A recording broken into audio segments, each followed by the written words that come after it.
हम आप सबको गुड मॉर्निंग। तभी हम लोग सब सॉल्व कर रहे हैं अपना अच्छा खासा वीडियो स्टार्ट कर रहे हैं इकोनॉमिक्स का, ठीक है। और प्यार मोहब्बत में सिखा देता हूँ, तो पूरा हेडफोन बना के रखा हूँ। तो मॉड्यूल 1 का आंसर पढ़ा रहा हूँ बच्चों लोग। तो सबसे पहले अपन ये वाला आंसर पढ़े, ठीक है। आजा बंटी लोग एकदम ध्यान देंगे। तो सबसे पहला आंसर क्या है मेरा बच्चों लोग? Sustainable development goal. क्या पढ़ रहे हैं हम लोग? सस्टेनेबल डेवलपमेंट गोल, उसको बोलते हैं SDG। तो SDG में क्या है? 17 गोल है टोटल, राइट। तो सब गवर्नमेंट लोग ने क्या किया माने में, क्या एकदम पूरी कंट्री के लोग ने मिल बैठ के बोला कि अपन क्या करेंगे, अभी एकदम वन साथ बैठेंगे, बिरयानी खाएंगे और पूरे देश में एक अच्छा माहौल पैदा करेंगे। तो क्या बिरयानी थी उनकी, अब ध्यान देते अच्छे से, ठीक है। तो सबसे पहले उन लोगों का यही गोल था कि गरीबी कम करना है, एंडिंग पॉवर्टी। पॉवर्टी मतलब गरीबी कम करना है, गरीब को नहीं कम करना है, गरीबी कम करना है। फिर दूसरा बोला हंगर। हंगर मतलब अच्छा खाना मिलना चाहिए, न्यूट्रिशियस खाना मिलना चाहिए, जिससे उनकी बॉडी बनेगी, एकदम वन साइड होएगा, ओके। तो सिक्योरिटी एक्टिव मतलब बोलता ना, अच्छी फूड सिक्योरिटी, इंप्रूव न्यूट्रिशन, कोई भूखा नहीं मरना चाहिए। फिर हेल्थी लाइफ मतलब लोगों की स्टैंडर्ड लाइफ अच्छी होनी चाहिए, बीमारी से कम होना चाहिए, जो भी डिजीज़ है वो कम होना चाहिए। इस पर भी लोग फोकस कर रहे हैं। फिर नेक्स्ट गोल क्या है? जेंडर इक्वलिटी, मतलब बॉय और गर्ल, आदमी औरत, इसमें इक्वालिटी होना चाहिए। जो जो बॉयज़ को मिल रहा है वो गर्ल्स को भी फेवर होना चाहिए, राइट। ये इनका मेन मकसद था, ये गोल था, सस्टेनेबल डेवलपमेंट गोल था कि फ्यूचर में हमारा देश आगे बढ़े। सब कंट्री का ये मिल के गोल है। फिर बाद में क्या है? Build resilient infrastructure. इसका मतलब क्या था मालूम है क्या?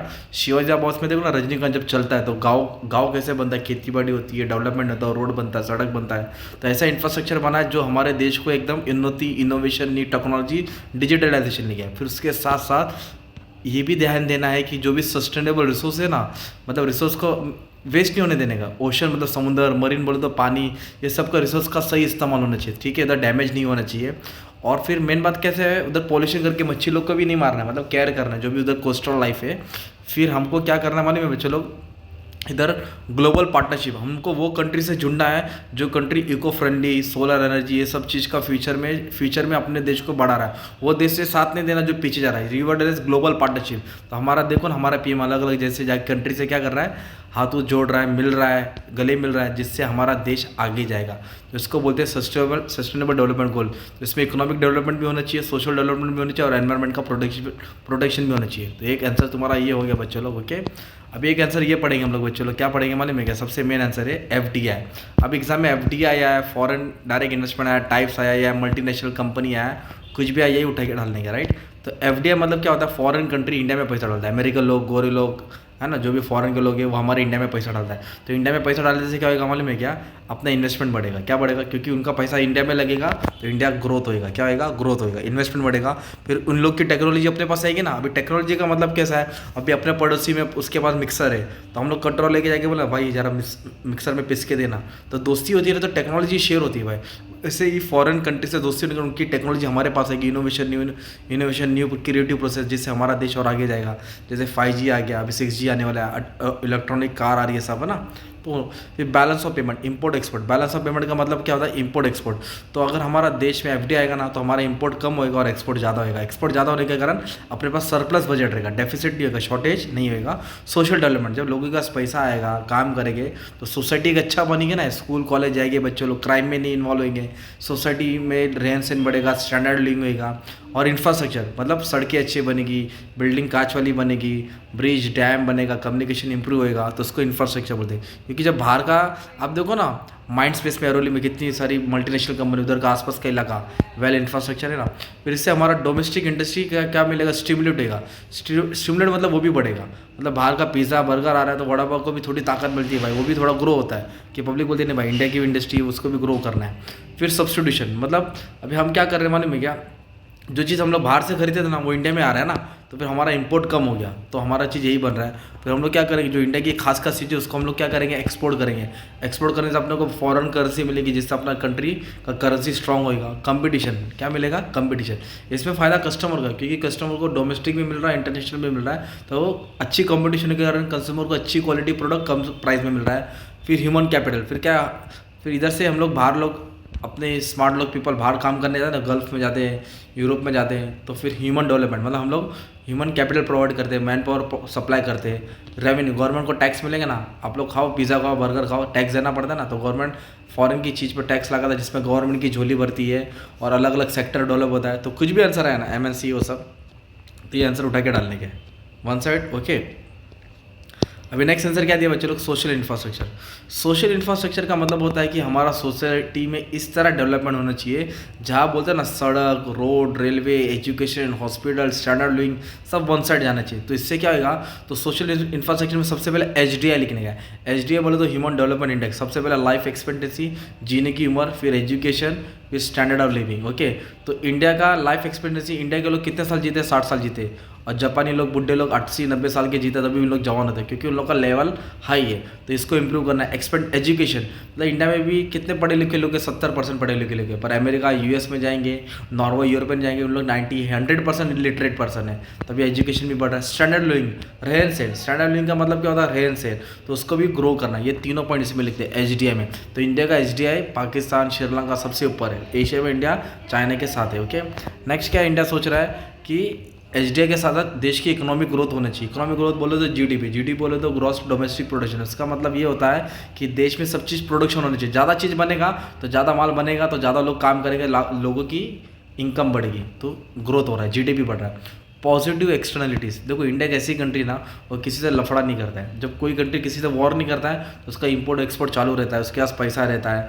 तो इंडिया का पूरा क्लाइमेट है ना पॉजिटिव, बाहर का पूरा अच्छा है, कोई डिस्टर्बेंस नहीं है। तो ये भी सोशल इंफ्रास्ट्रक्चर अच्छा है। कुछ कंट्री ऐसे जो वॉर में इन्वॉल्व है, देखो पूरा डैमेज हो गया ना, तो क्वालिटी ऑफ लाइफ, मतलब जो हम लोग लाइफ जी रहे हैं ना, उससे और बेटर क्वालिटी ऑफ लाइफ, मतलब अच्छा स्टैंडर्ड, अच्छा एजुकेशन, बेटर हॉस्पिटल फैसिलिटीज़, अच्छा ट्रेन सर्विस, ये सब। तो ये सोशल इंफ्रास्ट्रक्चर का हिस्सा है। फिर इससे क्या है मालूम है, हमारे पास प्रोडक्टिव एफिशिएंसी, मतलब जब सब चीज़ न्यू होएगा, इनोवेशन आएगा, टेक्नोलॉजी आएगा, तो एफिशिएंसी आएगा, कम टाइम में ज़्यादा, कम टाइम में अच्छा चीज़ बनेगा, कम खर्चे में ज़्यादा सर्विस मिलेगी, अच्छी मिलेगी। फिर रिसोर्स का अच्छे से यूटिलाइज हो रहा है, मतलब रिसोर्स वेस्टेज नहीं हो रहा है, जितना चाहिए हम लोग उतना रिसोर्स को यूटिलाइज कर रहे हैं देश में। हायर एस्पिरेशन, अभी तुम लोग मेरा वीडियो देखिए, क्या 100 में से 50 मार्क्स सोच रहे हैं जब पासिंग हो जाए, और मेरा वीडियो देखने तुम्हारा भी एस्पिरेशन बढ़ गया, तुम्हारी उम्मीद बढ़ गई, तुम्हारा सपना बढ़ गया, नहीं आए 70-80 मार्क ला सकते। तो एस्पिरेशन मतलब एक्स्ट्रा सोचना, एक्सपेक्टेशन रहना। तो हमारा देश का एक्सपेक्टेशन धीरे धीरे अमेरिका जैसे, यूरोप जैसे बन रहा है। और सोशल चेंज, जो हमारी पुरानी ख्यालात है, जो रिलीजियस झगड़ा होता है, वो सबको हटा के अपने को एक अच्छा प्लेटफॉर्म पे जाके लड़ना है। किस पर लड़ना है, देश को विकास की तरफ लेके जाना है। ये सब सोशल इंफ्रास्ट्रक्चर के बारे में डाल सकते हैं बच्चे लोग, ठीक है। और एक मेन, एक शॉर्ट टर्म में एक भी आएगा तुम्हारा education policy. Make in India भी इजी है, मतलब इंडिया में माल बनना चाहिए, है ना। 2015 में आया था अपना, नरेंद्र मोदी जी ने लेके आए थे, राइट। तो वो मेक इन इंडिया है। एजुकेशन पॉलिसी, जो एजुकेशन पॉलिसी लाया था उसको शॉर्ट नोट्स में आ सकता था। शॉर्ट नोट में क्या लिखने का, सर्व शिक्षा अभियान, मतलब हर बंदे को एजुकेशन मिलना चाहिए, चाहे छोटा हो बड़ा हो, उसको एजुकेशन मिलना उसका हक है, right to education. National programme life for education girls, मतलब जो भी गर्ल्स है उनके लिए भी एक स्पेशल स्कूल बनाया गया ताकि गर्ल्स लोग भी एजुकेशन में एनरोल हो जाए, ताकि हमारे बच्चे भी पढ़े, बेटी पढ़ेगी तो आगे बढ़ेगी ना। कस्तूरबा गांधी बालिका विद्यालय, मतलब बच्चे लोग के लिए, है ना, बालिका बोले तो गर्ल्स के लिए स्पेशल स्कूल बनाया। फिर मिड डे मील, भाई तुम लोग स्कूल में खाए रहेंगे ना यार, जब मिड डे मील का मतलब होता है कि हर स्कूल में सुबह 10 बजे दूध आएगा, खिचड़ी आएगा, दाल चावल आएगा, इडली आएगा। तो तुम्हारे टाइम क्या था तो बताओ, राइट। तो मिड डे मील खाने का मतलब बच्चा पढ़ेगा और खाएगा भी। राष्ट्रीय माध्यमिक स्कूल, माध्यमिक बोले तो सेकेंडरी, उसके ऊपर भी गवर्नमेंट फोकस कर रहा है। डिसेबल, एजुकेशन फॉर डिसेबल बोले तो जो अपाहिज है, जो हैंडीकैप है, उसके लिए भी स्पेशल स्कूल बनाया। फिर गवर्नमेंट ने हर जगह जगह मॉडल स्कूल बनाया, जैसे हमारे गांव में मॉडल स्कूल है, गांव के चौराहे पे, गांव के रोड पे क्या मॉडल स्कूल होता है। मतलब क्या होता है मालूम है क्या, उसमें फ्री में सब एजुकेशन देते, सब बच्चे पढ़ते। तो हमारे गाँव वाले बोलते हैं मॉडर्न जाता है, हमारा बच्चा मॉडर्न पढ़ जाते हैं, मॉडर्न। तो मॉडल स्कूल का ये लेके आया मॉडल। उसके बाद साक्षर भारत, मतलब हर इंडिया पढ़ेगा तो आगे बढ़ेगा, हर इंडिया साक्षर होना चाहिए, मतलब पढ़ा लिखा होना चाहिए। फिर high education, technical skill, government बोले तो डिग्री कॉलेज ये सब लेके आया। फिर राष्ट्रीय शिक्षा उद्यान, मतलब यूनिवर्सिटी टाइप, तो ये एजुकेशन में डालने के। अब सबसे मेन आंसर बच्चे लोग आ जाओ। होप सब वीडियो पसंद आ रहा है, कमेंट कर देना। अब सबसे जो फर्स्ट चैप्टर है ना भाई, सुनो, LPG मॉडल। क्या है LPG, लिबरलाइजेशन, प्राइवेटाइजेशन, ग्लोबलाइजेशन। ये 1991 में आया था। 1991 के पहले इंडिया की इकोनॉमी एकदम बैड थी, एकदम बोलते ना नकली थी, बैलेंस ऑफ पेमेंट डिस्टर्ब था, इंपोर्ट ज़्यादा था, एक्सपोर्ट कम था। फिर दो लोग बैठे थे, एक था मनमोहन सिंह, एक था नरसिम्हा राव। मनमोहन सिंह फाइनेंस मिनिस्टर था, नरसिम्हा राव प्राइम मिनिस्टर था। इन दोनों की बैठक ने, इन दोनों की टीम ने, इन दोनों की दोस्ती ने क्या किया, इंडिया में एक नया ट्रांसफॉर्म रिफॉर्म लाया 1991 में, LPG मॉडल, राइट। लिबरलाइजेशन मतलब आज़ादी, लिबरलाइजेशन मतलब इंडस्ट्री को आज़ाद करना, रूल्स एंड रेगुलेशन, रूल्स कम कर देना। प्राइवेटाइजेशन, गवर्नमेंट जो दिल्ली कंपनी है उसको प्राइवेट करना, मतलब गवर्नमेंट अपना पैसा हटा देगा, गवर्नमेंट को हटा देंगे, प्राइवेट को दे देंगे। ग्लोबलाइजेशन का मतलब होता है taking Indian economy to the world economy, Indian economy को कहाँ लेके जाएंगे, वर्ल्ड इकोनॉमी लेके जाएंगे। ओके, तो फिर इसमें क्या लिखने का, कुछ भी आएगा ना भाई, ये पॉइंट डाल देना। इंडस्ट्रियल सेक्टर में रिफॉर्म आया। Abolition of industrial licence, abolition मतलब हटाना, कम करना। तो पहले इंडियन इंडस्ट्री में लाइसेंस ज़्यादा लगता था, वो लाइसेंस कम हो गया। फिर उसके बाद क्या किया मालूम है क्या? सेकंड क्या लिए? Permitted foreign investment. अभी पढ़ा है ना मैंने, FDI, foreign direct investment. Permitted मतलब परमिशन देना। पहले फॉरेन से पैसा नहीं ले सकते, अभी फॉरेन कंपनी इंडिया में कोई भी कंपनी में पैसा इन्वेस्ट कर सकता है, जिससे आगे हम लोग ग्रोथ हो सकते हैं। फिर नेक्स्ट क्या दिया बच्चे लोग? नेक्स्ट दिया है रोल ऑफ पब्लिक सेक्टर। पहले पब्लिक सेक्टर क्या करता था? पब्लिक सेक्टर बोलते गवर्नमेंट, इंडस्ट्री को गवर्नमेंट चलाने का, ढीले तरीके से चलाने का, स्लो तरीके से चलाने का। बट अब उनका रोल भी कम कर दिया, पब्लिक को हटा के प्राइवेट कर दिया, ताकि काम एकदम स्पीड होगा, एफिशिएंट होगा, अच्छा होगा। ओके। MRTP एक्ट मतलब एक एक्ट था, मोनोपोली एक्ट था, उसको हटा के कंपटीशन एक्ट ले गया, ताकि बड़ी कंपनी मचाती थी, मोनोपोली करती थी। अब ऐसा सीन सब हटा के कंपटीशन एक्ट लेके आए। क्योंकि कैपिटल इनफ्लो मतलब बाहर का पैसा आना जाना, इंपोर्ट एक्सपोर्ट होना। लिबरलाइजेशन मतलब आज़ादी दे देना, इंपोर्ट करो एक्सपोर्ट करो। फिर टैरिफ कम कर दिया, जो कस्टम ड्यूटी लगता है वो ज़्यादा लगता था, कम कर दिया। फिर क्या कर दिया? एक्सपोर्ट मतलब जो कंपनी एक्सपोर्ट करेगा, गवर्नमेंट उसको सपोर्ट करेगा, सब्सिडी देगा, बेनिफिट देगा, छूट देगा। फिर एक्सचेंज रेट पे थोड़ा बहुत रूल्स एंड रेगुलेशन बनाया। इस तरह 1991 में अलग अलग क्या किया लोग ने रूल्स। 1991 में क्या किया बच्चे लोग? ये पॉलिसी रिफॉर्म आया। तो LPG मॉडल है ना, लिबरलाइजेशन, प्राइवेटाइजेशन, ग्लोबलाइजेशन, ये उठा के डाल देने का पॉइंट। ओके। और ये किसका था? तुम्हारा FDI का आंसर था। ये एजुकेशन का था। मेक इन इंडिया पढ़ लो, शॉर्ट में इजी है।